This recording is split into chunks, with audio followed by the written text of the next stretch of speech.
అపోస్తలుడైన పౌలు రోమీయులకు రాసిన పత్రికలో 2వ అధ్యాయంలో 4వ మాటలో అంటూ ఉన్నాడు. ఏమంటున్నాడైనా? దేవుని అనుగ్రహము మారు మనసు పొందుటకు నిన్ను ప్రేరేపించుతున్నదని ఎరుగక ఆయన అనుగ్రహైశ్వర్యమును సహనమును దీర్ఘశాంతమును తృణీకరించుదువా.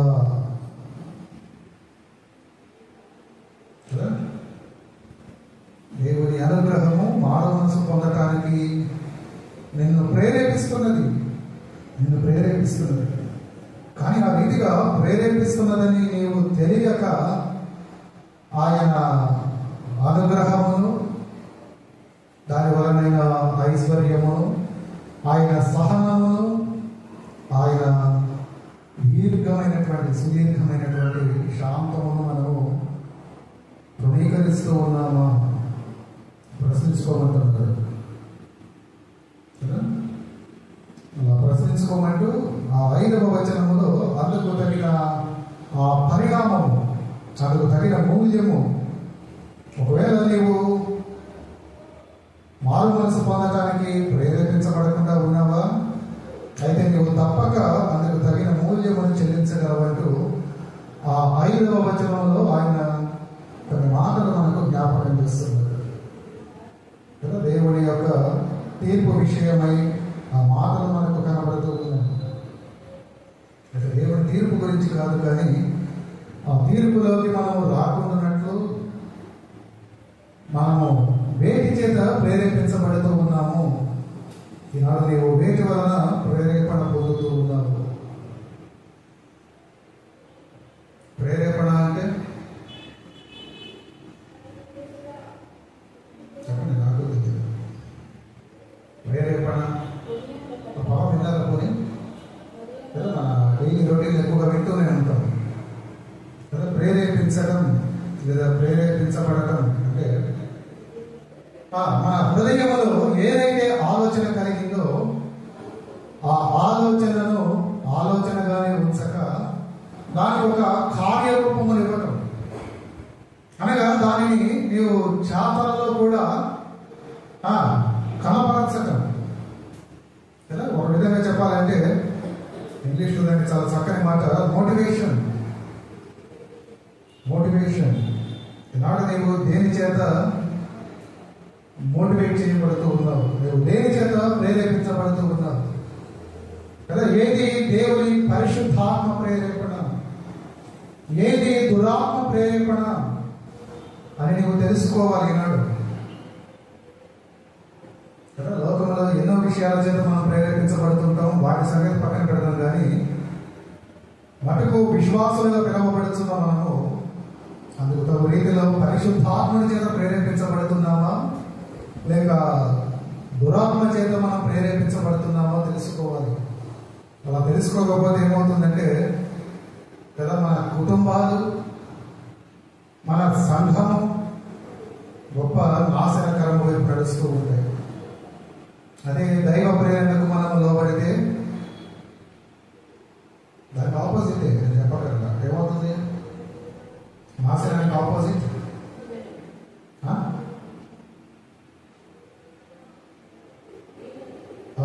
కదా, ఆశీర్వదించబడతామండి. అంత ఆలోచన కన్నా కదా చాలా మంది ప్రసంగాలు చేయడానికి ఆరాటపడుతూ ఉంటారు. దాన్ని చూసినప్పుడు వారిలో కొంతమంది దేవుని ఆత్మ ప్రేరేపణ లేకుండా దేవుని వాక్యాన్ని కూడా చెబుతూ ఉంటారు. అలా చెప్పడం వలన చూడండి, ఆత్మకు తృప్తి ఉండదు. అంటే నా ఉద్దేశం, వినుచున్న వారి ఆత్మలకు తృప్తి ఉండదు కదా. మంచి హృదయ ప్రేరేపణ కలిగినటువంటి మంచి పనులు జరగాలి అంటే ప్రేరేపణ చాలా అవసరం. ప్రేరేపణలోనే ఉందంతా. స్వార్థమైనటువంటి కోరికలు కలిగి మనము నెరవేర్చుకోవాలనుకునే ఆ పనులను బట్టి మన సంఘ సహవాసం కూడా చాలా ప్రమాదంలో పడుతుంది. నాడు మన అంశమైనటువంటి ఈ ప్రేరేపణను మనం ధ్యానిస్తూ ఉన్నాం. ఎటువంటి ప్రేరేపణలో నీవు ఉన్నావు? ఎవరి చేత నీవు ప్రేరేపించబడుతూ ఉన్నావు? ఈ ప్రేరేపణ ప్రేరేపణకు కారణమైన వారిని బట్టి ఆ రాబోయే ప్రమాదం లేదా ఉపద్రవాలు ఏంటో లేదా రాబో ఆశీర్వాదాలు ఏంటో మనం తెలుసుకుంటూ ఈనాడు ఇక్కడ నుండి మనం తిరిగి వెళ్దాం.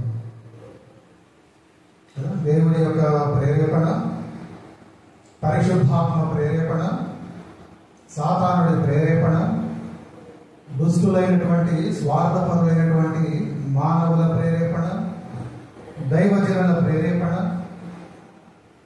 మచ్చుకు కొన్ని ఈ 5 రకాల ప్రేరేపణలను మనం చూడబోతూ ఉన్నాం. వాటిని బట్టి కొన్ని సత్యాలను మనము గైకొనొచ్చు. ముందుకు వెళదాం. ముందుగా ప్రేరేపణ. ఆ రీతిగా ప్రేరేపించబడాలి అంటే అసలు ఒక విషయాన్ని మనం మొట్టమొదటిగా జ్ఞాపకం చేసుకోవాలి. మనం ఈ అంశాన్ని ధ్యానించడానికి కారణం దేవుడు మనకిచ్చినటువంటి ఈ గొప్ప గ్రంథం. అంటే అసలు ఈ గ్రంథము కూడా దేవుని చేత ప్రేరేపించబడింది. అంగీకరిస్తారా లేదన్నమాట. ఎందుకు నేను చెప్తున్నాను, వాక్యంలో ఉందన్నమాట. పేతురు మహాశయుడు ఆయన రాసిన 2వ పత్రికలో 1వ అధ్యాయంలో 20వ వచనంలో ఆ మాట పలుకుతూ ఉంటాడు. తన ఊహను బట్టి చెప్పుట వలన లేఖనములో ఏ ప్రవచనమును పుట్టదని,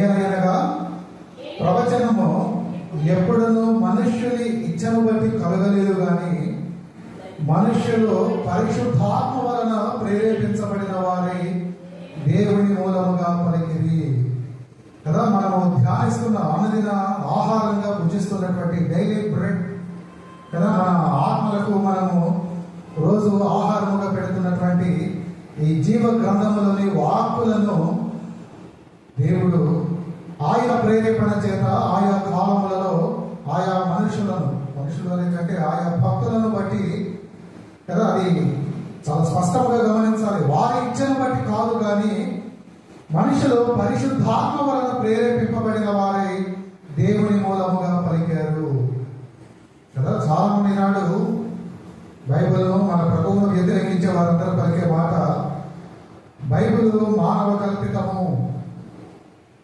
అనగా మానవుని ఆలోచనను అనుసరించి అది కలిగినది తప్ప దేవుని వలన కాదు కదా. బైబిల్ చూడండి, క్రమబద్ధమైనటువంటి ఒక గొప్ప చారిత్రాత్మకమైనటువంటి గొప్ప ఆధారాలతో మనకు కనబడుతున్న సత్య గ్రంథం.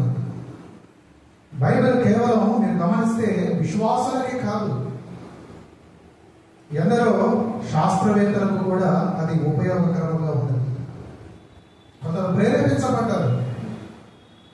అలాగే ఎందరో ఈ పురాతత్వ శాస్త్రవేత్తలు కదా, ఆర్కియాలజిస్టులు అంటారు, వారి చరిత్రను కొంత తెలుసుకోవడానికి ఈ గ్రంథమే వారికి ఆధారంగా ఉంది. చూస్తున్నారా, అనగా పురావస్తు పరిశోధన శాఖ వారికి, శాస్త్రవేత్తలకు, విశ్వాసులకు కదా, భక్తిలో ఎదగాలనుకునే వారికి, దేవుడికి అతి సమీపముగా రావాలనుకునే వారికి, నీవు ఎలా మెలగకూడదో తెలుసుకోవాలనుకునే దానికి, అన్యజనులలో కూడా కొందరు ఈ మత్తయి సువార్తలో రాయబడినటువంటి శరణానందము కదా, ప్రభువు యొక్క పర్వత ప్రబోధంలోని మాటలను ఎంతో ఇష్టపడేవారు ఉన్నారు. అనగా సర్వ మానవాళికి కూడా ఉపయోగపడే గొప్ప గ్రంథం ఇది కదా. సర్వ మానవాళికి కూడా ఆ రీతిగా గ్రంథమును దేవుడు అందించడంలో ఆయన మనుషులను వాడుకున్నాడు. కానీ ఇందులోని ప్రతి వాక్కు కూడా ఆయన ప్రేరేపితం వలన కలిగినదే. బహుశా భాషలు వేరేమో. మనం చూసినట్లయితే చూడండి, బైబిల్ అసలు మూలము ప్రారంభంలో ఈ బైబిల్ ఉందో లేదో కానీ ఉండొచ్చు. ఈ పేజీ చూడండి ఒకసారి. ప్రారంభంలో అక్కడ ఒక మాట కనబడుతుంది. ఆదిమ హెబ్రీ గ్రీకు భాషలలో నుండి భాషాంతరము చేయబడింది కదా. మూల బైబిల్ రీతిగా హెబ్రీ గ్రీకు మట్టికి కాదు కానీ అరమైక్లో కూడా, అరమైక్ అదొక భాష. ఎక్కడ పాస్టర్ గారు ఆ మాట మనకు కనబడలేదు, ఈ బైబిల్లో ఏమైనా ప్రత్యేకంగా ఉందా?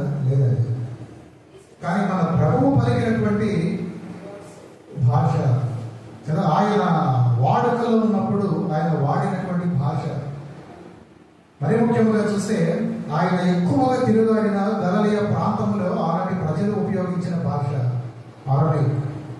గమనించినప్పుడు మన ప్రభువు కూడా కొన్ని పదాలండి మనకు చాలా ఎక్కువగా వింటూ ఉంటాం. చిన్నదానాలు లేము అనే పదాన్ని దళిత భూమి కదా. అలాగే శిలువ పైన ప్రభువు పలికిన 4వ మాట ఏలి ఏలి లామా సబక్తాని, అలాగే ప్రభుని ఒక చెవిటి వ్యక్తిని స్వస్థపరిచినప్పుడు ప్రభువు పలికిన మాట ఎఫత్తా అనగా తెరవబడు. ఈ పదాలన్నీ కూడా అరమైక్లో ఉన్న పదాలు. ఆ అరమైక భాషలో ప్రభువు వాడినటువంటి పదాలు కదా. అంటే బైబిల్లో ఈ హెబ్రీ, గ్రీకు లేదా అరమైక భాషలనంటే వారు భాషాంతరం అనగా ట్రాన్స్లేట్ చేశారు. వారి వారి సంస్కృతిని అనుసరించి కొద్దిపాటి మార్పులైతే ఉండొచ్చేమో కానీ దాని యొక్క మూలం అంటే ఒకటి, దాని యొక్క మూల భావం ఒకటి. దేవుడి యొక్క హృదయమును మానవుడు తెలుసుకోవాలి. మానవుడు ఎక్కడ నుండి ఉద్భవించాడో తెలుసుకోవాలి. మానవుడు తొలగి ఏమై ఉన్నాడో, తాను ఎక్కడికి వెళ్ళనై ఉన్నాడో తెలుసుకోవాలని తెలపడమే దేవుడి యొక్క ఉద్దేశం ఉంది. అందుకని దేవుడి చేత ప్రేరేపించబడిన గ్రంథము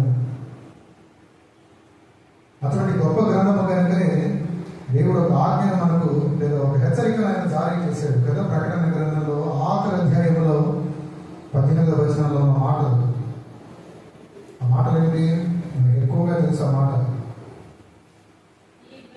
ఈ గ్రంథమందు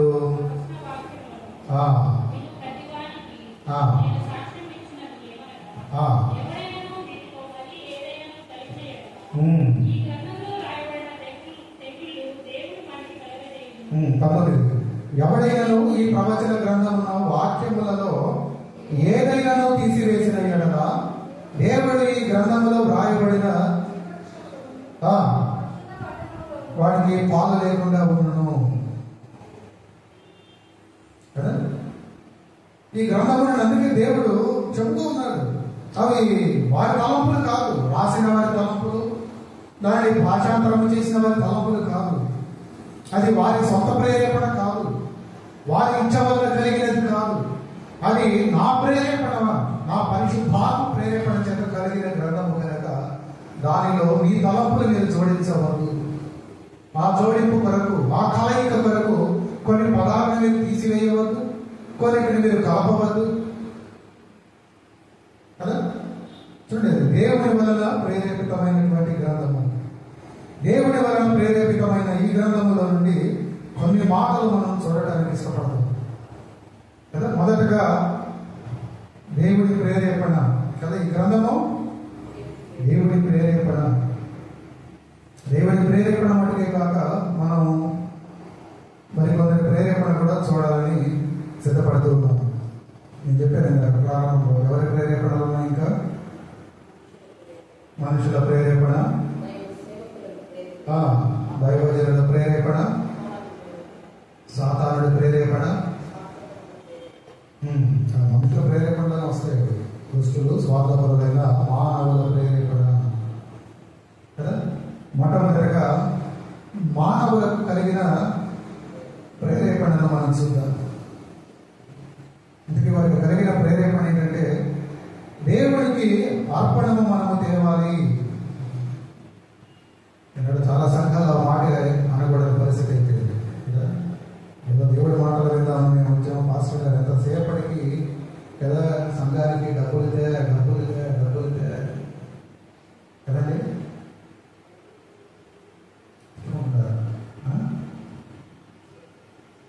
పెట్టుకుంటున్నారా లేదా?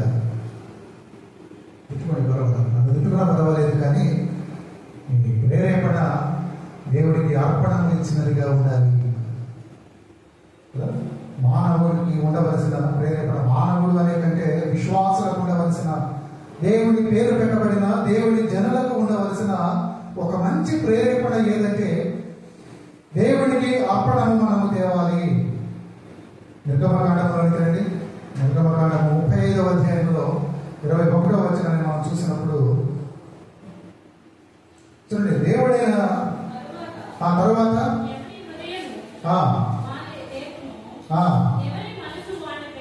ప్రేరేపించను, అది అర్థం చేసుకోండి కదా. ఎవరి హృదయము వారిని రేపెనో, ఎవరి మనస్సు వారిని ప్రేరేపించనో ఏం చేశారు వారంతా? ప్రత్యక్ష గుడారం ముందు మొదటగా వచ్చారు. ప్రత్యక్ష గుడారం యొక్క పని కొరకును, దాని సమస్త సేవ కొరకును, ప్రతిష్ఠిత వస్త్రముల కొరకును యెహోవాకు అర్పణము తెచ్చిరి. చదవచ్చు తర్వాత కూడా. స్త్రీలు గాని పురుషులు గాని ఎవరెవరి హృదయములు వారిని ప్రేరేపించనో వారందరూ యెహోవాకు బంగారు అర్పించిన ప్రతి వాడును ముఖరలను, పోగులను, ఉంగరములను, తావళములను, సమస్త విధములైన చాలా పెద్ద మాట కదా. పాస్టర్ గారు బంగారాలు ఏమంటున్నారు? భయపడకండి, మిమ్మల్ని ధర్మం చెప్పడం లేదు, కానీ ఆనాటి భక్తులు ఇచ్చారు కదా. దేవుడు వారి యొక్క చెర నుండి, అనగా ఐగుప్తు నుండి కనానుకు ఆయన అరణ్య మార్గముల నుండి వారిని నడిపిస్తూ ఉండగా దేవుడికి బలి అర్పణ సంబంధమైనటువంటి ఆ మందిర గుడారమును నిర్మించాలని, అరిగా ఇశ్రాయేలీయులకు నీవు తెలపాలని దేవుడు మోషేకు ఆజ్ఞాపించాడు. మోషే అహరోనులు వారిగానే తెలియజేశారు ప్రజలకు. ఆ సమయంలో ఆ మందిర నిర్మాణం కొరకు అక్కడి ప్రజలు ఇచ్చినటువంటి అర్పణములను మనం చూస్తున్నాం. అందుకే అక్కడ విషయం ఏంటంటే, ఆ రీతిగా అర్పణములను ఇవ్వడానికి వారి మొదటగా ఏమయ్యారు అంటే ప్రేరేపించబడ్డారు కదా. దేవుడి యొక్క మందిరము కొరకు వారు ప్రేరేపించబడ్డారు కదా. మోషే చేయాలని దేవుడు ఆజ్ఞాపించిన పనులన్నిటి కొరకు అక్కడకు చేరిన పురుషులేమి స్త్రీలేమి కదా, నో జెండర్ డిఫరెన్స్, ప్రతి ఒక్కరు అండి. అంటే దాని అర్థం దేవుడి సన్నిధానానికి వచ్చే ప్రతి ఒక్కరు, పిల్లలేమి పెద్దలేమి, పురుషులేమి స్త్రీలేమి, అందరూ కూడా దేవుడికి ఇవ్వటంలో ప్రేరేపించబడిన వారుగా ఉండాలి. దేవుడికి ఇచ్చే విషయంలో మనం ప్రేరేపించబడే వారిగా ఉండాలి కదా. ఈ మాట ఈ మధ్యకాలం చాలాసార్లు విన్నాము లేదా కదా. దేవుడి మందిరానికి మనం ఇవ్వాలి, దేవుడి మందిరానికి మనం తేవాలి కదా. ఎందుకు పరిశుద్ధాత్ముడు పదే పదే చూపిస్తున్నాడు మన మందిర స్థితిగతులను అనుసరించి. మన సంఘాన్ని గురించి నేను మాట్లాడుతూ ఉన్నాను. ప్రతి సంఘానికి కూడా అర్పణములు విధిగా రావాలి. కాసేపటి ఉంచితే మన సంఘముతో దేవుడి నాడు మనతో మాట్లాడుతున్నమాట. దేవుడి మందిరానికి అర్పణములు తెచ్చే విషయంలో, కానుకలను తెచ్చే విషయంలో మీరు ప్రేరేపించబడాలని దేవుడు ఆశపడుతూ ఉన్నాడు. నాడు ఎన్నో విషయాల చేత నీవు ప్రేరేపించబడుతూ ఉండవచ్చు.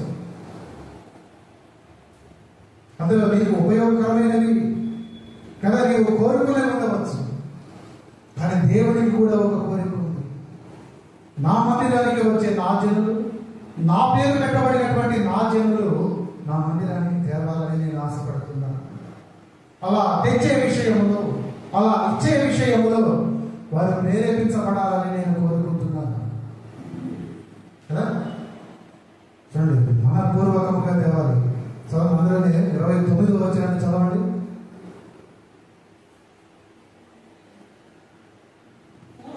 మోషే చేయవలనని యెహోవా ఆజ్ఞాపించిన పనులన్నిటి కొరకు ఇశ్రాయేలీయులలో పురుషులేమి స్త్రీలేమి తెచ్చుటకు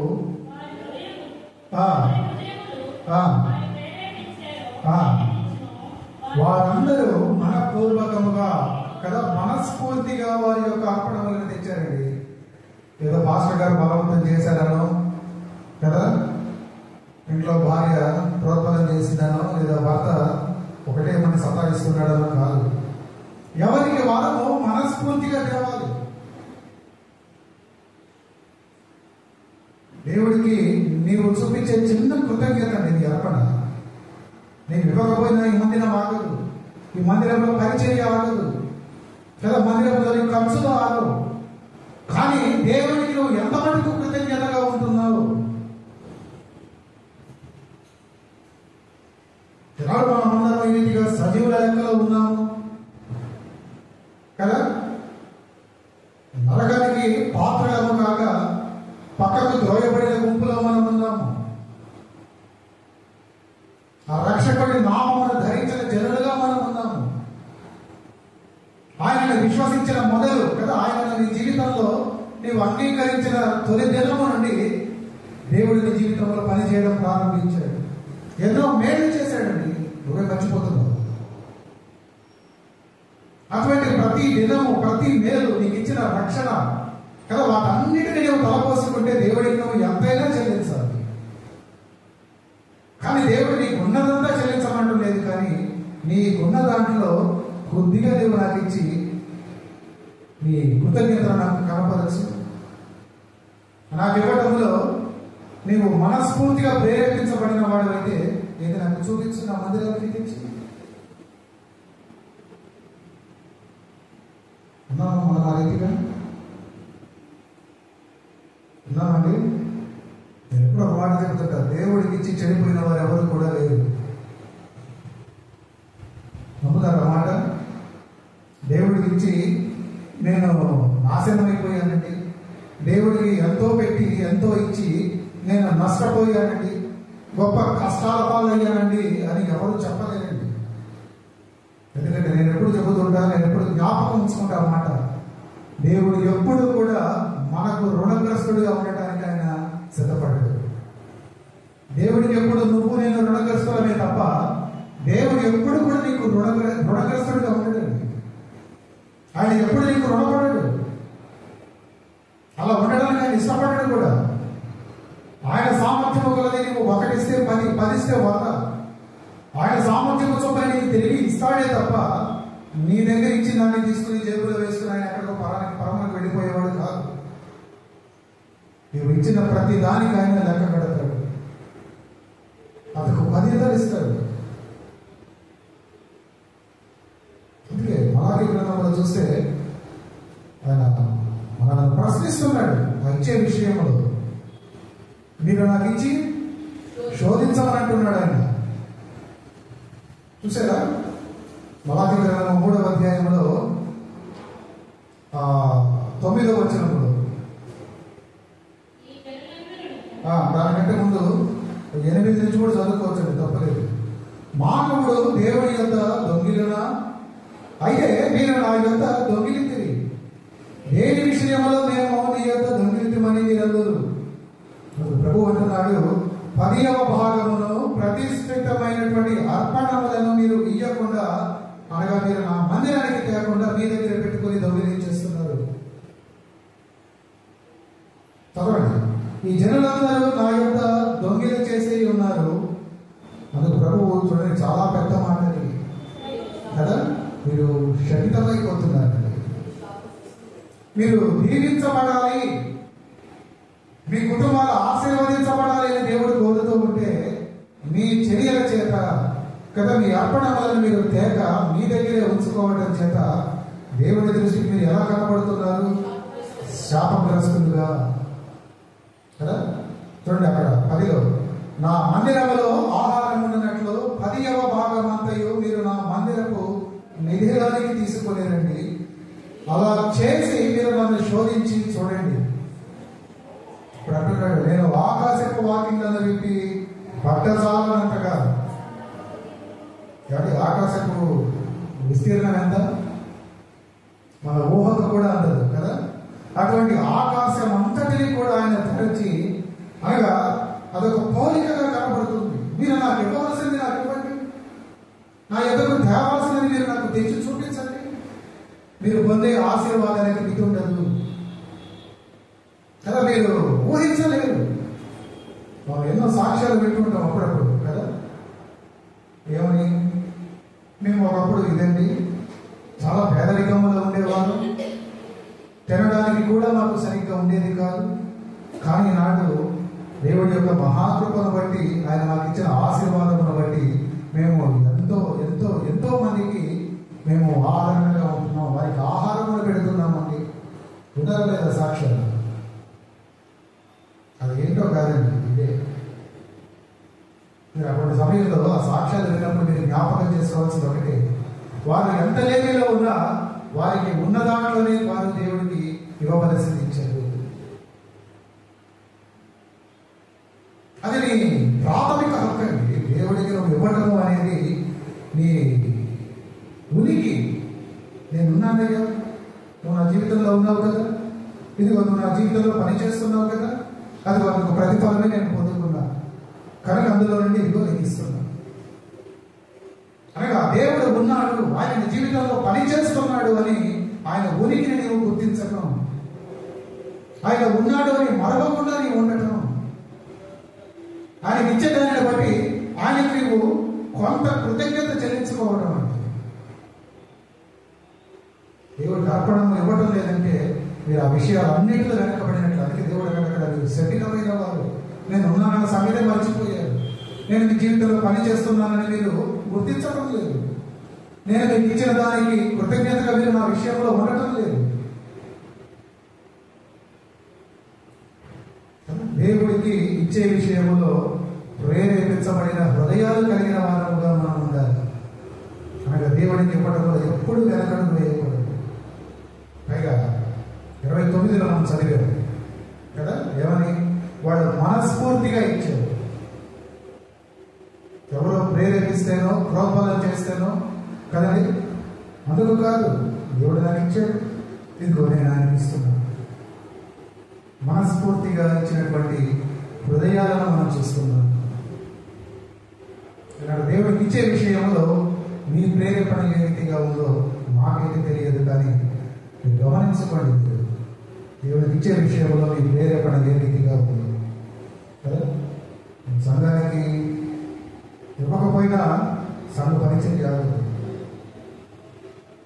కానీ ఇచ్చే విషయంలో నువ్వు ఎలా ఉన్నావో, నీ స్థితి ఏమైందో, దేవుడు నిన్ను ఎలా గుర్తిస్తున్నాడో అది మటుకు నువ్వు జ్ఞాపకం ఉంచుకో. ఇంకొక సందర్భాన్ని చూస్తే కదా, సరే దేవుడు ఆయా కాలమానాలలో ఎలా ఆయన జీవనాన్ని నడిపించుకున్నాడంటే, యెరూషలేములో ఆయనకు మందిరమును కట్టించమని కదా ఒక అన్య దేశపు రాజు అండి, పారసిక దేశపు రాజు అయిన కోరేషు మనసును కూడా దేవుడు ప్రేరేపించాడు. అందుకే అన్నాను కదా, ఆయన బిడ్డలు ఆయన మందిరానికి ఇవ్వకపోయినా పరిచయం ఎందుకు ఆగదన్నానంటే, ఆయనకు అవసరమైతే ఆయన అన్యజనులను కూడా ప్రేరేపించి గడిచిన వారిని జ్ఞాపకం ఉందా? ఎవరంటే విశ్వాస ఎవడు మందిరానికి వచ్చే వ్యక్తి ప్రేరేపించబడింది. ఆమె తేగలిగిన ఆ కొంత ఆహారం కదా ఫలం తెచ్చింది. దేవుడు ప్రేరేపిస్తాడు, కానీ ఆ ప్రేరేపణకు మనం స్పందించాలి. చాలా మన విశ్వాస జీవితంలో జరిగేది ఏంటంటే, పరిశుద్ధాత్ముడు లోపల నుండి ప్రేరేపిస్తూ ఉంటాడు, దేవుడు మందిరానికి నీకు ఇవ్వాలి, కానీ సాతానుడు దానికి అడ్డుకట్ట వేస్తూ ఉంటాడు. దేవుడు మందిరానికి ఇస్తే నీకు రాబోయే ఖర్చు దానికి ఎవరు ఇస్తారు? అటువంటి ప్రలోభాలకు గురి చేస్తూ ఉంటాడు. అందుకే చాలా మంది ఇవ్వడం వెనకబాట్లు ఉంటారు. చూడండి, ఆ పారసీక దేశపు రాజు ప్రేరేపించబడిన వాడిగా దినవృత్తాంతముల గ్రంథము 2వ గ్రంథంలో 36వ అధ్యాయంలో చూడండి, 36 22వ వచనం.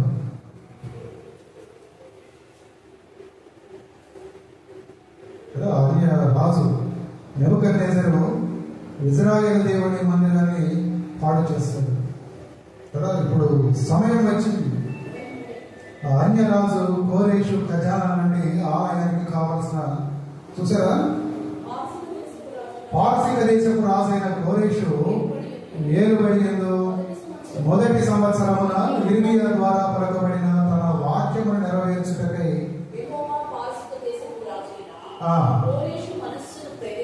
ప్రేరేపింపగా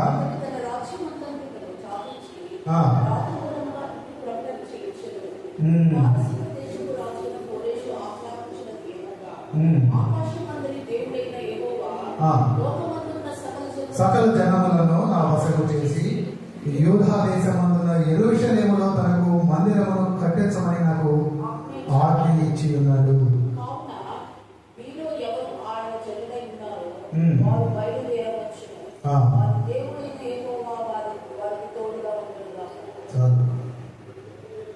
దేవుడు ఎప్పుడైతే ఆ కోరేషు మనసును దేవుడు ప్రేరేపించాడో ఆయన రాజ్యం అంతటా కూడా ఒక దండోర లేదా ఒక చాటింపులు వేయించాడు. దేవుడి ఆలయాన్ని మనం కట్టబోతున్నాం, కట్టమన్న ఆజ్ఞ నాకు ఇవ్వబడింది, నేను అందుకు సిద్ధపడుతున్నాను కనుక మీలో ఎంతమంది ఆ పని కొరకు సిద్ధపడి బయలుదేరాలనుకుంటున్నారో వారందరూ కూడా నాతో బయలుదేరి రండి. దేవుడి సంఘాన్ని కట్టే విషయంలో, దేవుడి సంఘాన్ని ముందుకు నడిపించే విషయంలో దేవుడు ప్రేరేపిస్తూ ఉంటాడు. ఆయన బిడ్డలనే కాదు, అన్యులను సైతము దేవుడు అవసరమైతే వాడుకుంటాడు, ప్రేరేపిస్తాడు. కానీ ఆయన ప్రేరేపణకు మనము ఎంత మటుకు లొంగాము కదా. ఒక అన్య దేశప్పుడు రాసు లొంగాడండి, దేవుడు ఆయన ప్రేరేపించినట్టుగా గుర్తించాడు, గొప్ప పనిగా ఆయన పూనుకున్నాడు. మరి ఆయన పేరు పెట్టబడిన నీవు మరింత ప్రేరేపించబడి ఆయన మందిరము కొరకు, మందిర కార్యకలాపాల కొరకు నువ్వు ముందుకెళ్తున్నావా? నీవు చేయదగిన సహాయం నువ్వు చేస్తున్నావా? అది ఏదైనా సరే, ఏదైనా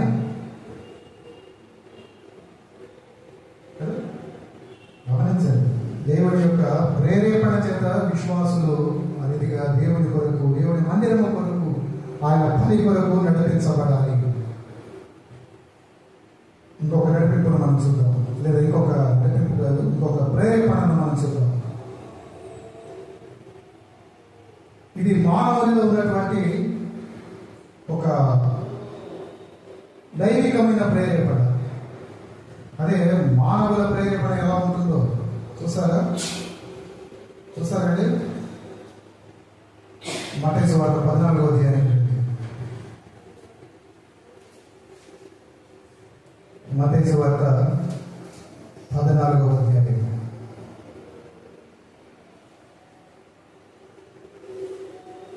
మొదటి వచనం నుండి మనం చూస్తే, ఆ సమయమందు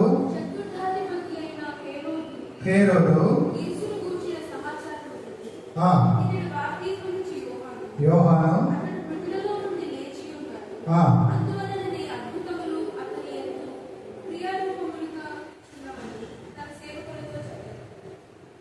మత్తయి సువార్త 14వ అధ్యాయం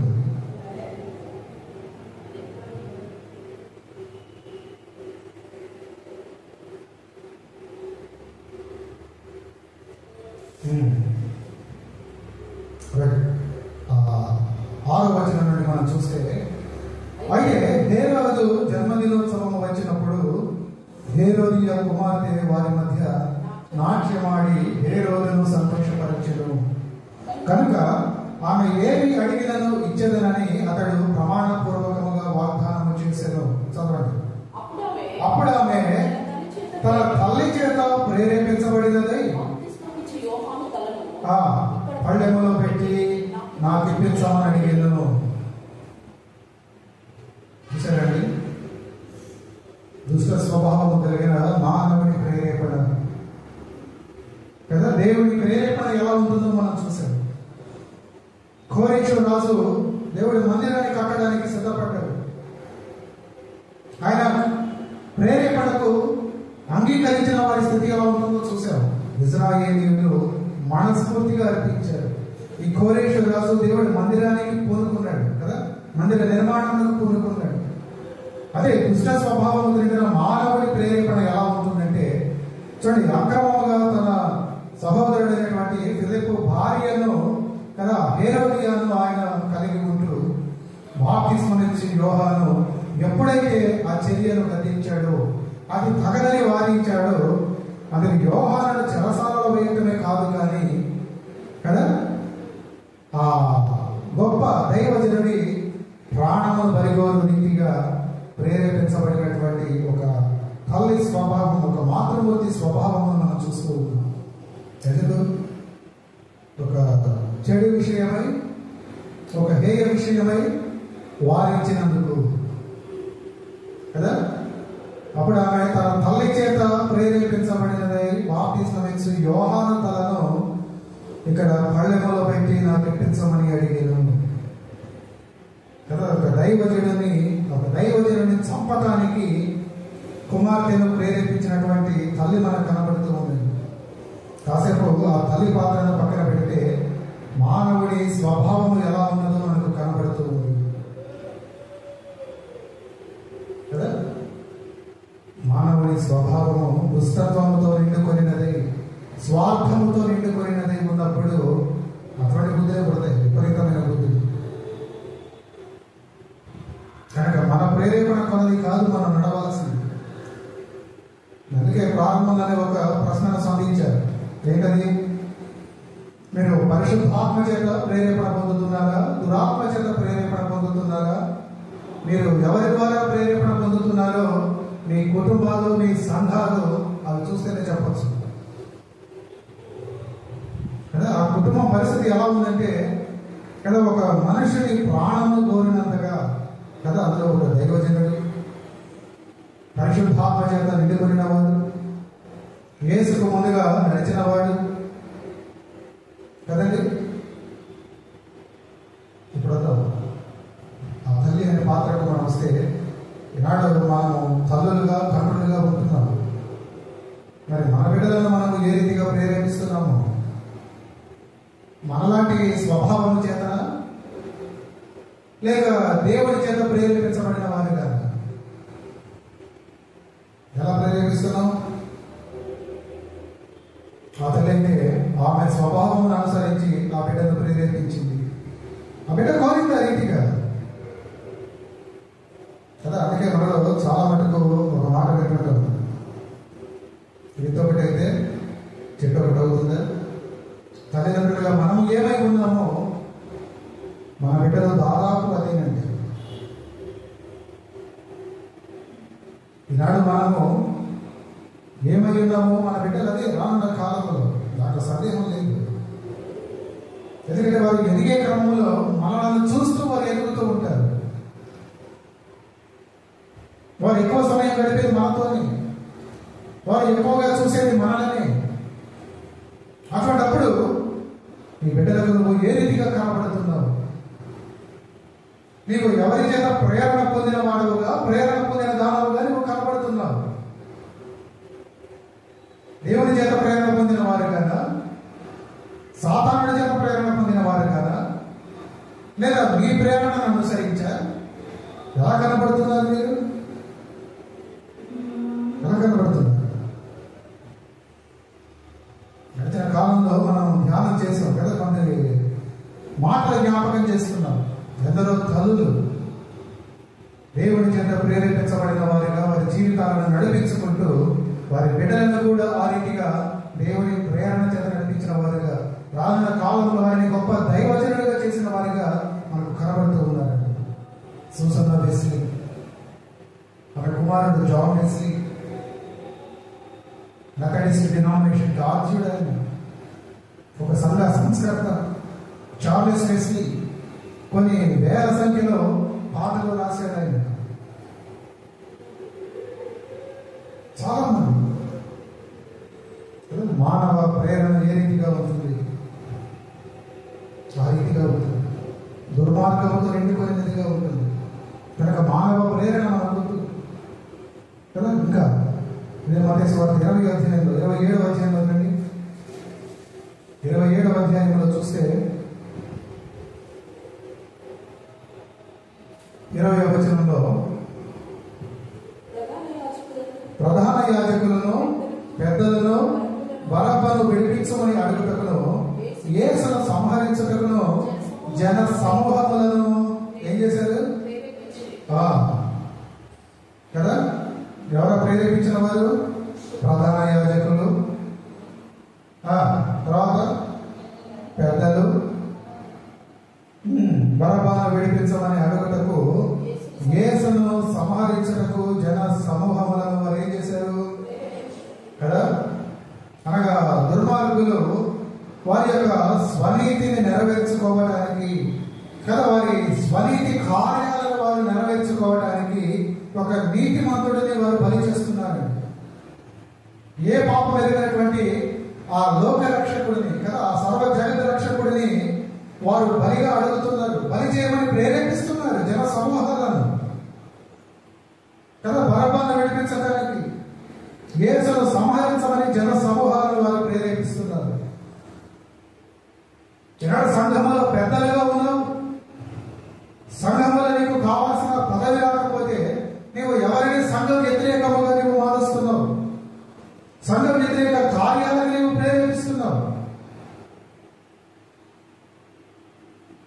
సంఘంలో కదా, సంఘం అంటే సహవాసము, సంఘం అంటే ఒక సమాధానము కదా, దేవునితో సమాధానపరచబడిన గుంపు, ఒకరితో ఒకరు సమాధానపరచబడిన గుంపు. వారు ఎక్కడ ఉంటే అదే సంఘం, వారు ఎక్కడ ఉంటే అదే సహవాసం. అటువంటి సంఘములో అలాగే అటువంటి సహవాసములో అటువంటి సమాధానములో ఎవరుంటారండి? యేసు ప్రభువు ఉంటాడు. అని చెప్పిన మాట, ఎక్కడ ఇద్దరు ముగ్గురు నా నామమున కూడుతారు అనగా ఎక్కడ ఇద్దరు ముగ్గురు ఒక సహవాసముగా చేరుతారో వారి మధ్యన నేను ఉంటాను కదా. ప్రతి సంఘములో ఆయన నామమున కూడిన ప్రతి సంఘములో యేసు ఉంటాడు. ప్రకటన గ్రంథంలో మనం చూస్తాం, సంఘముల మధ్య ఆయన తిరుగుతున్నాడు. ప్రతి సంఘముందు యేసు ఉన్నాడు, అంటే ప్రతి సహవాసములో ఆయన ఉన్నాడు. సంఘంలో సమాధానం ఉంది, సమాధానం మన దగ్గర ఆ సమాధానకర్త తప్పక ఉంటాడు. ఇప్పుడు చూసినట్లయితే అటువంటి సంఘములకు ఆటంకం కలిగిస్తున్నారంటే వారు ఎవరికి ఆటంకం కలిగిస్తున్నారు? యేసుకు ఆటంకం కలిగిస్తున్నారు కదా. ఇక్కడ చూడండి, ఆ ప్రధాన యాజకులు ఆ పెద్దలు ఏం చేస్తున్నారు? యేసును ఆటంకపరుస్తున్నారు. అలాగే యేసును వారు సంహరించడానికి ప్రేరేపిస్తున్నారు కదా. సంఘాల మధ్యన ఎవరైతే చీలికలు ఇవ్వడానికి ప్రయత్నం చేస్తూ ఉంటారో, ఆ రీతిగా ప్రేరేపించబడుతూ ఉంటారో వారందరూ కూడా ఈ కోపకు చెందిన వాళ్ళే. అధికార దాహము, పదవీ కాంక్ష, లేదంటే వారు అనుకున్నది ఏదో అక్కడ నెరవేరాలి, అది జరగకపోతే సంఘాలను వారు ఎంతకైనా నడిపిస్తారండి. సంఘ క్షేమము కాదు వారికి కావాల్సింది, సంఘాభివృద్ధి కాదు, వారి వ్యక్తిగత అభివృద్ధి కావాలి. వారు వ్యక్తిగతంగా ఒక హోదాలో ఉండాలి, వారు వ్యక్తిగతంగా నేను ఫలానాగా ఉన్నానని చెప్పుకోవాలి. అవసరమైతే అందుకు వారు సంఘమును అనగా యేసును కూడా వారు సంహరించేస్తారు. అదిగా ప్రేరేపించబడుతున్నారు. సరే, మానవుని స్వభావము ఎలా ఉన్నదంటే సంఘమును కదా, సంఘమును నడిపించే పెద్దలు ఇందాక మనం జ్ఞాపకం చేసుకుంటే కదా, దైవజనులను ప్రాణం కోరే ఆ రీతిగా ప్రేరేపిస్తున్నటువంటి విశ్వాసులు,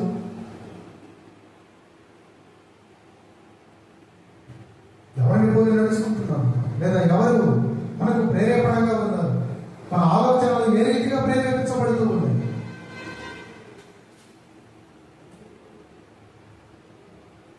చూద్దామా ఇంకొకరిని, దైవజనుల మీద కదా తిరుగుబాటు చేసే ఇంకొక జనాంగం చూద్దాం. ఇరవై గ్రంథం 28వ అధ్యాయంలో 15వ వచనం నుండి మీరు చూడండి.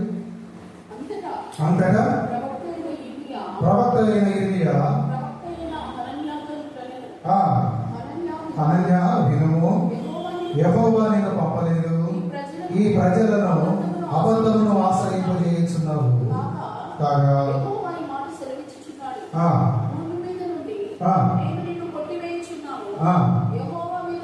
తిరుగుబాటు చేయుటకై నీవు జనులను ప్రేరేపించితివి కనుక ఈ సంవత్సరము నీవు మరణమవుదువు చెప్పాను. చెప్పిన మాట జరిగిందా? తక్షణమే జరిగింది కదా. సంవత్సరమే 7వ నెలలో ప్రవక్త అయిన హనన్య మృతి నొందెను కదండి. చూడండి, మానవుడు ఎన్ని రకాలుగా తన సమయమును అనుసరించి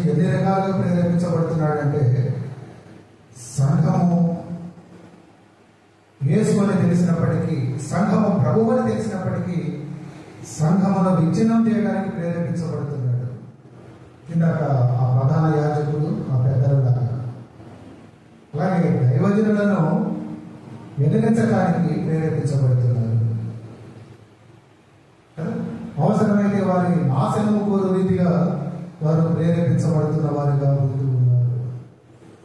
అంతా కూడా మానవుల యొక్క ప్రేరేపణ, దుష్టత్వంతో కదా, వారి యొక్క స్వార్థము కొరకు, వారి యొక్క స్వకీయ కాంక్ష కదా, వారి కోరిక నెరవేర్చుకోవడానికి ఇదంతా జరిగేది. ఇక్కడ వేరే ఏముండదు. వాడు అనుకున్న జరగాలి, సంఘములో వాడు అనుకున్న వాడు ఉండాలి, వాడు వద్దున్న వాడు ఉండకూడదు కదా. సంఘములుగా ఉంటే కొన్ని బయట ఎవరు బాగుంటారు కదా, ఇక్కడ అలవాటైంది అక్కడ కూడా. మానవుడి యొక్క ప్రేరేపణ, దేవుని ఆత్మచేత నీవు ప్రేరేపించబడకపోతే ఈనాడు నీవు నీ ప్రేరేపణ చొప్పున నడుచుకుంటూ ఉంటే ఆ రీతిగా ఉంటావు. అందుకే భక్తుడు 3వ వాక్యంలో అన్నది, నీ కాఠిన్యం ఎలా ఉందో, ఈ కాఠిన్యం చేత నువ్వు నడుచుకుంటున్నావు, తీర్పు రాబోతుంది. నీవు సంఘానికి ఇచ్చే విషయంలో, సంఘాన్ని కట్టే విషయంలో ప్రేరేపించబడకపోగా సంఘాన్ని నాశనము చేయడానికి, సంఘ కార్యాలను అడ్డుకోవడానికి కదా, దైవజనులను ఒకవేళ అడ్డుకుంటున్నావు.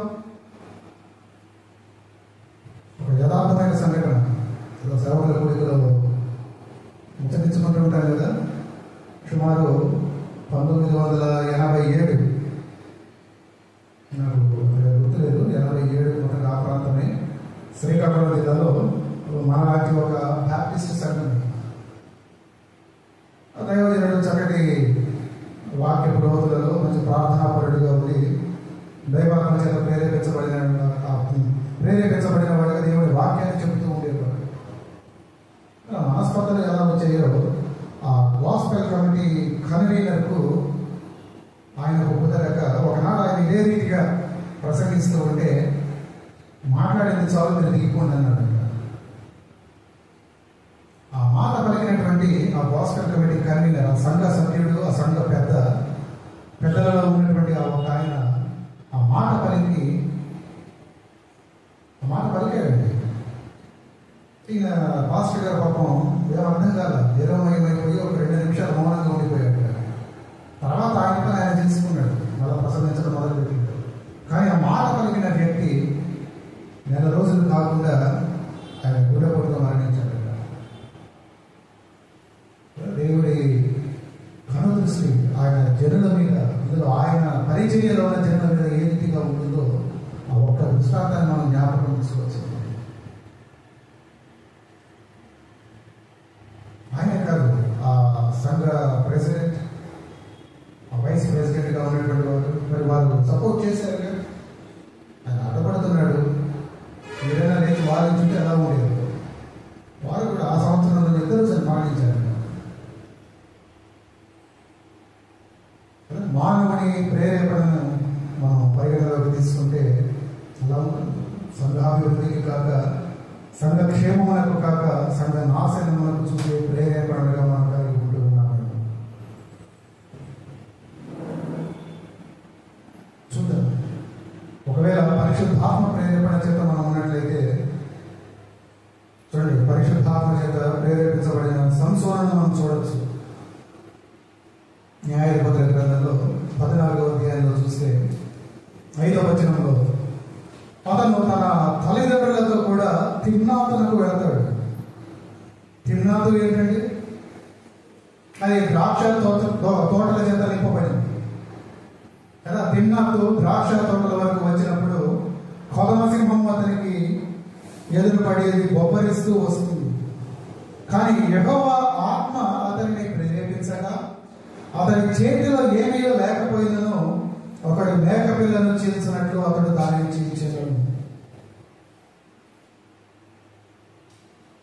చూసారా, న్యాయాధిపతులు 14వ అధ్యాయం 5వ వచనం, 5 వారాలు తన తల్లితో నేను తండ్రితో నేను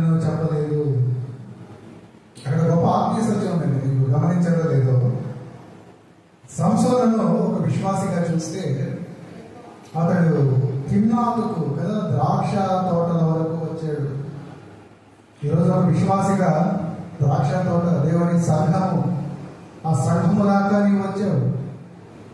కానీ సంఘములోకి రావడానికి ముందే లేదా సంఘములకు వచ్చి నీవు చేయవలసినది చేయడానికి దేవుడిని ఆరాధించడం చేయటం మునిపే సాతానుడు కొలవ సింహంలాగా నీకు అడ్డుపడుతూ ఉన్నాడు. కానీ సంసారం నీలాగా నాలాగా ఆ సింహానికి బలైపోదా. యెహోవా ఆత్మ అతనిని ప్రేరేపించగా అతడు చేతిలో ఏది లేకపోయినా సాతానుడిని ఎదిరించాలంటే మన చేతిలో వాయువు ఉండదు, మన ప్రార్థన మనకు చాలు కదా. మన ప్రార్థన చేత మనం సాతానుడిని ఎదిరించవచ్చు. పేతురు భక్తుడు అనే మాట అదే కదా, ఆయన రాసిన మొదటి పత్రిక 5వ అధ్యాయం 8వ వచనంలో ఏమంటాడు అక్కడ? మొదటి పేతురు 5:8 చూస్తే, నిబ్బరమైన బుద్ధి గలవారై గడపగా ఉండి మీ విరోధి అయిన అపవాది గర్జించు సింహం వలె ఎవరిని మృంగుదన అని వెనుకచూ తిరుగుతూ ఉంటాడు కదా. అపవాది ఎప్పుడు కూడా గర్జించే సింహములాగా ఈ శ్రమలు, బాధలు, ఈ రోగాల రూపంలో మన మీదకు వాడు దాడి చేస్తూనే ఉంటాడు. కానీ దేవుని ఆత్మ మనకు తోడుగా ఉన్నదని మనం గ్రహించాలి. సంసారం దేవుని ఆత్మ తోడు, ఆ ఆత్మ చేత ప్రేరేపించబడ్డాడు. ఆ సింహమును చాలా సునాయాసంగా, చాలా తేలికగా తొలగించేసుకున్నాడు తన మార్గంలో, దానిని చీల్చి. మీ మీదకి వస్తున్న అపవాదిని ఆ గర్జించు సింహమును మీరు ఎంత మటుకు మరి చీల్చి చెండబడుతున్నారా లేదా వాడి చేత మీరు చేర్చబడుతున్నారా? ఇది కరెక్ట్ కదా, ఇదే కరెక్ట్. ఏది వాడి చేత మనం చేర్చబడుతూ ఉంటాం. మనం వాడిని చేర్చడం కాదు కదా, దేవుడి ఆత్మ చేత ప్రేరేపించబడి కదా. సంసార చేతులు ఏం లేదండి, కేవలం దేవుడి ఆత్మ చేత ప్రేరేపించబడ్డాడు. ఈనాడు అపవాదాన్ని ఎదిరించడానికి నీకు వేరే ఆయుధం అనేది అక్కర్లా. దేవుని ఆత్మ నీలో ఉంది, పరిశుద్ధాత్ముడు నీలో ఉన్నాడు. ఆయనతో కలిసి నీవు ప్రార్థిస్తూ ఉంటే చాలు. అందుకే భక్తుడు కదా, నిబ్బరమైన బుద్ధి గలవారై మెలకువగా ఉండమంటున్నాడు. మీరు నిద్రపోతున్నారు కనుక ఆధ్యాత్మికంగా పదే పదే ఆ అపవాది దాడికి, ఆ సింహం దాడికి మీరు గురైపోతున్నారు కదా. సరే, అనుమతించే ప్రతి దాడికి మనము గురైపోతూ వాటిని ఎదుర్కొనే శక్తి లేక బలహీనపడిపోతూ ఉన్నాం. కానీ దేవుడి ఆత్మ మనకు తోడుగా ఉండాలంటే దానిని ఎదుర్కోవడానికి మనము శక్తి గల వారమై ఉండాలి. దేవుని ప్రేమించి ఆయన చిత్తమును నెరవేర్చు వారమై ఉండాలి కదా. దేవుని కార్యాలను మనము విమర్శించకుండా సహకరించే వారమై ఉండాలి. సరే, ఎన్ని రకాలుగా ప్రేరేపించబడుతూ ఉన్నాడు మానవుడు దేవుని చేత కదా, ఆరోగ్యకర్తగా పరిశుద్ధాత్మ చేత. అలాగే నీ ప్రమేయం లేదా నీ ప్రేరణ కలిగితే నీ ప్రేరణ చేత నువ్వు ఏమైపోతావో చూసావు. ఆఖరికి సాతాను చేత కూడా ప్రేరేపించబడుతూ ఉంటాం.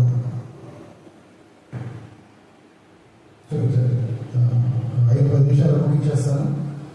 చూడండి, దినవృత్తాంతముల మొదటి గ్రంథములో 21వ అధ్యాయంలో మొదటి వచనంలో,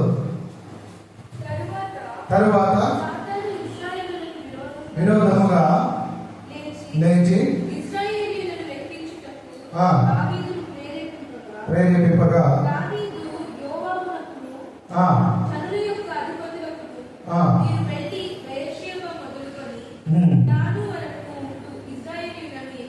ఎంచి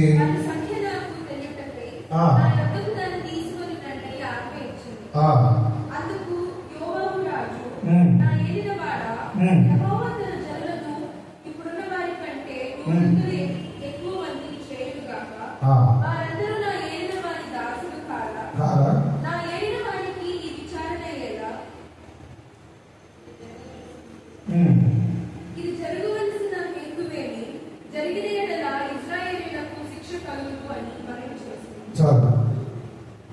ఏం జరుగుతున్నదండి అక్కడ? ఏం జరుగుతున్నది కదా? సాతానుడు ఇశ్రాయేలులకు విరోధముగా లేచి జనసంఖ్యను తీయమని ఎవరిని ప్రేరేపిస్తున్నాడు? దావీదును ప్రేరేపించాడు. చూడండి, జాగ్రత్తగా చూడండి, యోవాబును కాదు. సాతాను ఇశ్రాయేలులకు విరోధముగా లేచి ఇశ్రాయేలీయులను లెక్కించుటకు దావీదును ప్రేరేపింపగా దావీదు ఏం చేశాడు? లొంగిపోయాడు. సాతాను ప్రేరణ చొప్పునే నడిచాడు కదా. 12వ వచనం మనం చూస్తే అతను ఏం చేస్తాడంటే, దేవుని చిత్తమునకు కదా విరోధముగా చేయమని సాతానుడు ఆ దైవజనుడిని ప్రేరేపించినప్పుడు చూడండి, దావీదు ఎవరండి? దేవుడి హృదయానుసారుడుగా పిలువబడిన వాడు కదా. దావీదు ఎవరండి?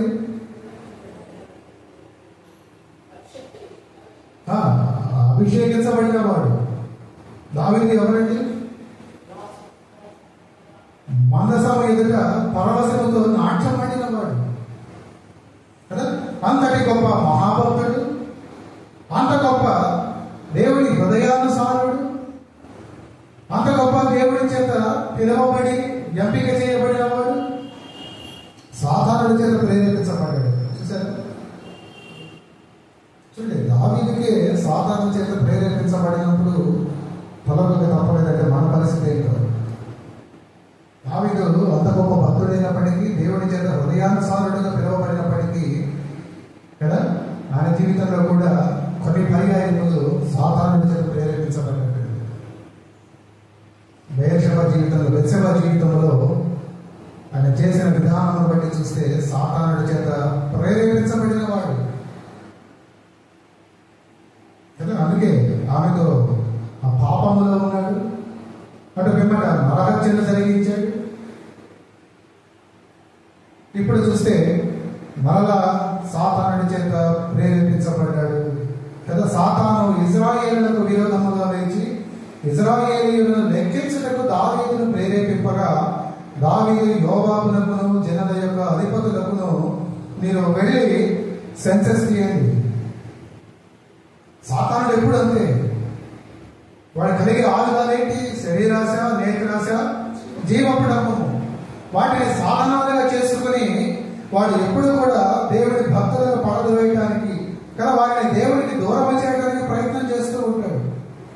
ఇక్కడ చూస్తే అటు సాతానుడి ప్రేరేపణకు కూడా దావీదు గురయ్యాడు. ఏ రీతిగా గురయ్యాడు అంటే, ఆ జీవపు డంబము అనే ఆయుధమును వాడు ప్రయోగించినట్లుగా చూస్తున్నామండి.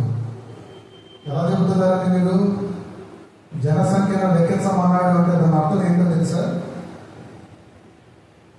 ఆయనను వెంబడించే జనాంగము ఎంతమంది ఉన్నారో లెక్కిస్తే, నా వెనకాల ఇంతమంది ఫాలోవర్స్ ఉన్నారు కదా, అంతమంది నా వెనకాల ఉంటే ఇక నాకేంటి తిరుగు అంటే అక్కడ ఏం జరిగింది?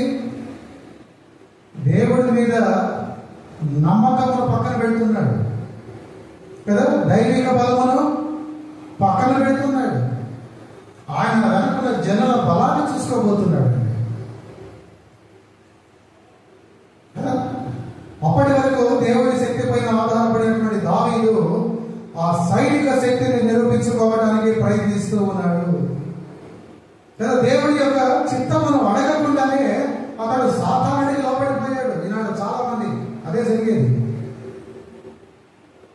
చాలా మంది విశ్వాస జీవితం ఇదే జరుగుతుంది. ఏదో సమస్య వచ్చింది, దేవుడి చిత్త వెంట కనుక్కో.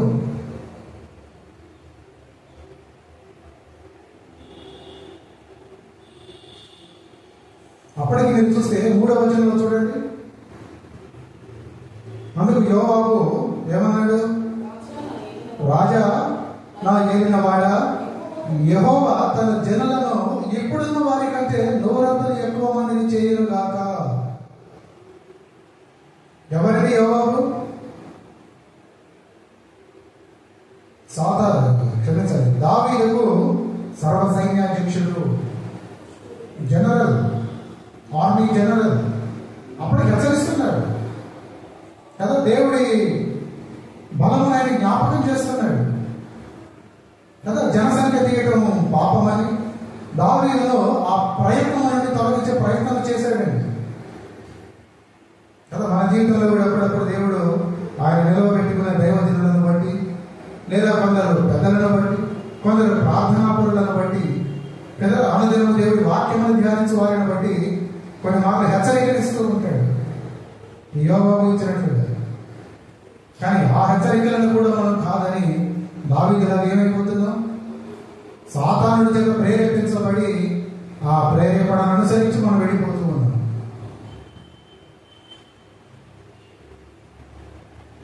కదా. చూడండి, ప్రభువు ఆయన దేవుని కుమారుడై ఉండి కూడా తండ్రి చిత్తమును తెలుసుకోవడానికి నిరంతరం ప్రార్థనలో ఉండేవాడు. దేవుని కుమారుడు అయ్యుండి, ఆ మాట మనం చాలా బలంగా గుర్తుపెట్టుకోవాలి. దేవుడి కుమారుడై ఉండి తండ్రి చిత్తమును ఆయన తెలుసుకుందామని సదా ప్రార్థనలో ఉండేవాడు. తండ్రి చిత్తమును నెరవేర్చడానికే వచ్చాననే ఆ పనులలో ఉండేవాడు. దావీదు ఆ పని చేయలేకపోయాడు కదా. మనం కూడా ఎక్కువగా ప్రార్థనలు గడిపి దేవుని యొక్క చిత్తం ఏమై ఉందో మనం తెలుసుకోవాలి. ఒక నిజమైన విశ్వాసి, నిజమైనటువంటి భక్తుడు కోరే కోరిక ఏంటో తెలుసా? మన చిత్తమని నెరవేర్చమని కాదు, నీ చిత్తం ఏదో చెప్పు ప్రభువా, దానిని నేను నెరవేర్చడానికి సిద్ధపడతా. అదండి విశ్వాసులుగా మనం అడగవలసింది. అది నువ్వు నిజంగా దేవుని హృదయానుసారముగా నువ్వు జీవిస్తున్నట్లయితే నీలో కనబడే ఆనవాళ్ళు అదే. ఏదో ఒక కొడుకు ఒక చిట్టా రెడీ చేసేసుకుని కదా అందులో కోరికల వరసంతా కూడా తీర్చమని కాదు, నీ చిత్తమని నెరవేర్చమని కాదు. అసలు నీ చిత్తం ఏంటి? నువ్వు ఏది కోరుతున్నావు నా నుండి? నేను ఏ పని చేస్తే నువ్వు సంతోషపడతావు? లేదా నన్ను ఏ పని చేయడానికి నువ్వు నన్ను ఈ లోకానికి పంపించావు? నన్ను నీ బిడ్డగా మార్చుకున్నావు, నన్ను నీ రక్తంలో కడిగావు, నన్ను నీ ఆత్మలో ముద్రించావు. ఆ రీతిగా నేను ఏం చేయాలని నువ్వు నన్ను రీతిగా సిద్ధపాటు చేశావు? అడుగుతున్నారా? ఎప్పుడన్నా అడుగుతున్నారా? నాకు తెలిసి చాలా తక్కువ మంది అడుగుతారు. దేవుడి చిత్తమును మనం కనుక్కోవాలి. అలా కనుగొనక సాతానుడి చేత ప్రేరేపించబడిన వారముగా మనం ముందుకు వెళ్ళిపోతున్నాం కదా. సాతానుడి చేత ప్రేరేపించబడితే చాలా పరిణామాలు ఉంటాయి. అననీయ సెక్రటరీ కూడా ప్రేరేపించబడ్డారు కదా. వారు అమ్మిన భూమిలో కొంత మటుకు వారు దాచుకుని కొంత దేవుడి సన్నిధిలో ఇచ్చారు కదా. వారు అలా చేయడానికి సాతానుడి చేత ప్రేరేపించబడ్డారు. అలా చేసిన పనిని కప్పిపుచ్చుకోవడానికి కదా ఆ దేవుని మందిరములో, ఈ సంఘాలయము మధ్యలో వారు అసత్యం ఆడటానికి ప్రేరేపించబడ్డారు. ఏమయ్యారండి? ఏమయ్యారు? నిండు నూరెండు సుఖంగా వర్తిల్లారా? లేదు కదా. ఒక మాట చూపించేస్తూ నేను ముగించేస్తాను. సామెతల గ్రంథం 1వ అధ్యాయం 10వ వచనంలో చూడండి. ఒక మాట చూపిస్తూ 2 నిమిషాల్లో నేను ముగించేస్తాను. దేవుడికి దైవజనులకు ప్రేరేపింపగా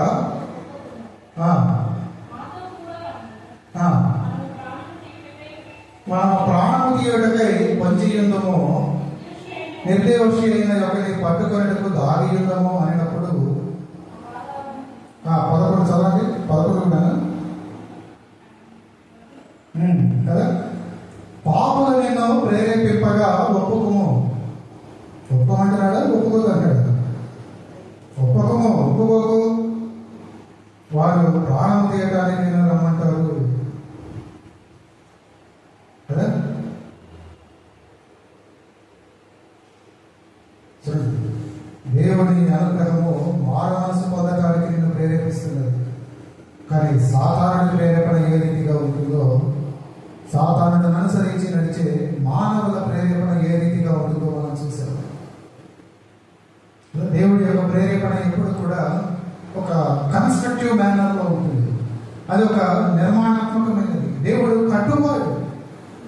సాతానుడు కూలదోసేవాడు. సాతానుడు ఏం చేయడండి, జస్ట్ వాడు ప్రేరేపిస్తాడంతే.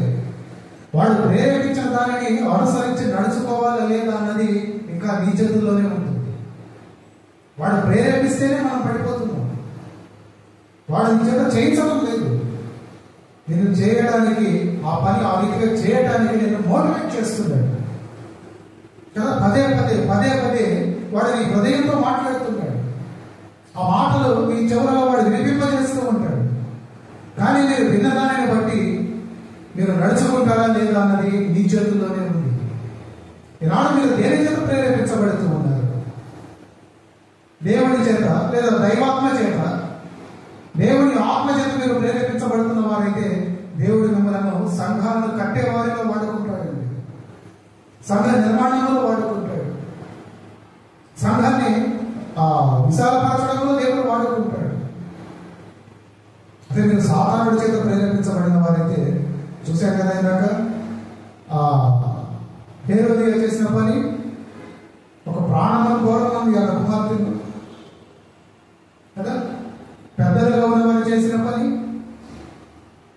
నీతిని కోరమన్నారు, బలిగా యేసును బలిగా కోరమన్నారు. ఇప్పుడు ఈ భక్తుడు సొలొమోను భక్తుడు అంటున్నాడు సామెతల్లో, నీవు పాపలతో తిరగకు, ఎందుకంటే వారిని ఏదో ప్రేరేపిస్తారు, అయినప్పటికీ నీవు ఒప్పుకోకు. ఏమిటి వారి ప్రేరేపణ అంటే ప్రాణము తీయటానికే వారు ఎప్పుడు పొంచి ఉంటారు.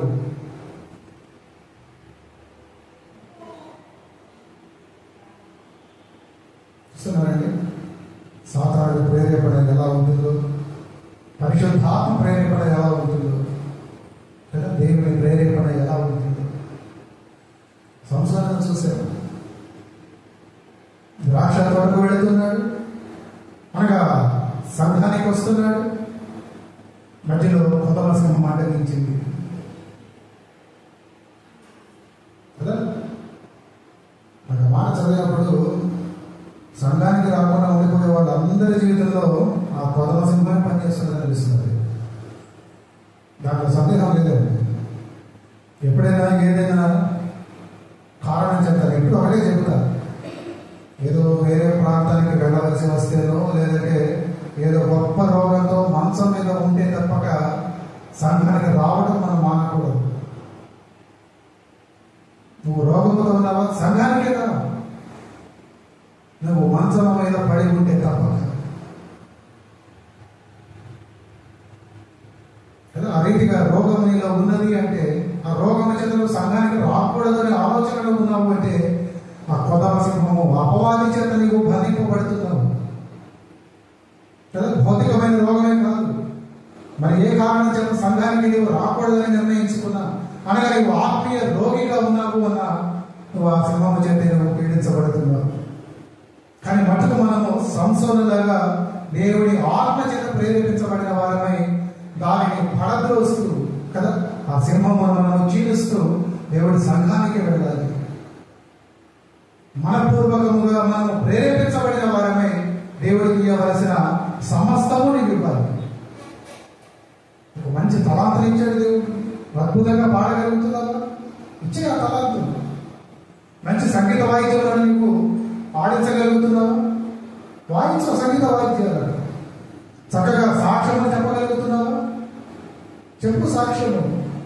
నీకు ఇచ్చిన కష్టార్జితంలో అర్పణం ఇవ్వగల సిద్ధంగా ఉన్నావా, ఇంకో అర్పణం. ఇవన్నీ కూడా దేవుని ఆత్మ చేత ప్రేరేపించబడిన వారు చేసే పనులండి, దైవాత్మ చేత. అది తప్పక మనం ఏ రీతిగా ఉన్నా సాతాను ఆత్మ చేత, సాతానుడి చేత మనం ప్రేరేపించబడుతున్న వారము కదా. దావీదు వారీతిగానే చేశాడు. అప్పటిదాకా దేవుని బలమును నమ్ముకుని ఆ బలము మీద ఆధారపడి దైవాశీర్వాదము చేత ఒక స్థాయికి చేరుకొని ఆ దేవుడి బలమును ఆయన పక్కన పెడుతూ ఆయన వెనుక ఉన్న సైనిక బలమును లెక్కించడానికి వారిని లెక్కించమని ఆజ్ఞాపిస్తూ ఉన్నాడు. అవిధేయులైన వారిని ప్రేరేపించడానికి సాతానుడు ఎప్పుడు కూడా సిద్ధముగా ఉంటాడు. అందుకే ప్రభువు అంటాడు, మీరు విధేయులకు పిల్లల వలె ఉండండి. అవిధేయత వద్దు మనకు. అవిధేయులైన వారు ఎవరు అంటే సాతానుడి చేత నడిపించబడుతూ ఉంటారు. సాతానుడే వారికి నడిపించేవాడుగా ఉంటాడు కదా. కనుక ఏది దేవుని ప్రేరణ, ఏది దురాత్మ చేత మనం తెలుసుకుంటున్న ప్రేరణ కదా, ఏది సాధారణ ప్రేరణ, నాడు ఏ ప్రేరణ చేత మనం నడుచుకుంటూ ఉన్నాం. చదవండి ఒకసారి రోమపత్రిక 2:4 మాట చదువుతూ ముగించేద్దాం. ఏది దేవుడి ప్రేరేపణ, ఏది సాధారణ ప్రేరేపణ తెలుసుకుని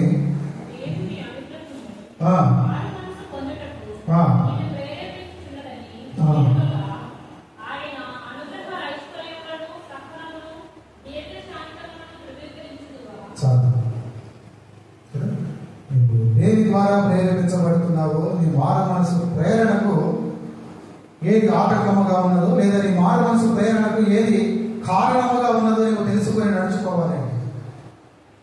దేవుడు అందుకు ప్రతిరోజు మనకు ఒక నూతనముగా మన జీవితంలో అనుమతిస్తున్నాడు, సమయం ఇస్తున్నాడు. ఆ దేవుడిచ్చే ఆ వివేక జ్ఞానమును మనం దృఢీకరించక, ఆ ఇస్తున్న సమయమును మనం కోరియక ఆయనను వేడుకుందాం. నువ్వు మారు మనసు పొందాలని ప్రేరేపించబడినప్పుడు నీవు దేవుడి ప్రేరణకే ఈ దినమును నువ్వు వాడుకోవాలి. ప్రభు నిన్ను ఆ రీతిగా ప్రేరేపించగలగాక. ప్రార్థించకుండా ప్రార్థనతో మన సమయంలోనికి మనం సిద్ధపడతాం. ప్రార్థన. మహాపరిషత్తుగా ప్రేమగల తండ్రి, ఈ రీతిగానే ఉదయకాలంలో మీ సంఘాలయమును మమ్మల్ని సమకూర్చి వారికి ఈ సమయం వరకునైనా మీరు మాకు ఇచ్చిన ఈ చక్కని వర్తమానము కొలది మీకే వందనాలు. తండ్రి, మేము ఏ రీతిగా ప్రేరేపించబడుతూ ఉన్నాం, లేదా ఎవరి చేత మేము ప్రేరేపించబడుతూ ఉన్నామో మట్టుకునైనా మేము గ్రహించగలిగే ఒక చక్కని అవకాశము మీ యొక్క మాటల చేత మీరు మాకు ఇచ్చారు. అయ్యా, దైవాత్మ చేత మేము ప్రేరేపించబడుతున్నాము, సాతానుడి చేత ప్రేరేపించబడుతున్నాము, లేదా దుష్టులైన స్వార్థపరులైన మానవుల చేత లేదా మానవ స్వభావం చేత మేము ప్రేరేపించబడుతున్నాము. అయ్యా, మేము ఎవరి చేత ప్రేరేపించబడితే ఏమవుతుందో మీరు మాకు కనపరిచారు. మట్టుకునైనా మా ప్రియులు మీ వాక్యమును విన్నారు. ఎవరైతే శ్రద్ధ కలిగినైనా మీ వాక్యమును వారి హృదయంలో భద్రపరుచుకున్నారు, వారు భద్రపరచుకున్న రీతిగా, వారు విన్న రీతిగా వారి యొక్క విశ్వాసము చేతనైనా వారు పరిశుద్ధాత్మ చేత ప్రేరేపించబడడానికి మీరు సహాయం అందించండి. బిడ్డలైనా ఈ సంఘములు, సంఘ నిర్మాణములు, అయ్యా సంఘాన్ని కట్టుదలు, సంఘాన్ని వ్యాప్తి చేయగలరు మీ బిడ్డలను వాడుకోరు. మటుకునైనా అద్భుతము ఆ ప్రతిఫలములు, ఆ దీవెనలనైనా మీరు వారికి వారి కుటుంబాలకి గట్టిగా కుటుంబించమని, మటుకునైనా వారి స్వకీయ ప్రేరేపణ చేత, సాధారణ ప్రేరేపణ చేత నడిపించబడుతున్న బిడ్డలను కూడా అయ్యా మీ ప్రేరణ చొప్పున నడుచుకునే మనస్సును వారికి దయచేయండి. ఆ బిడ్డలను వారి స్థితిగతులను కూడా మీ నమ్మకమైన హస్తాలకి అప్పచెప్పుకుంటూ యేసు నామమున మీకు ప్రార్థించి అడిగి వేడుకుంటున్నాము.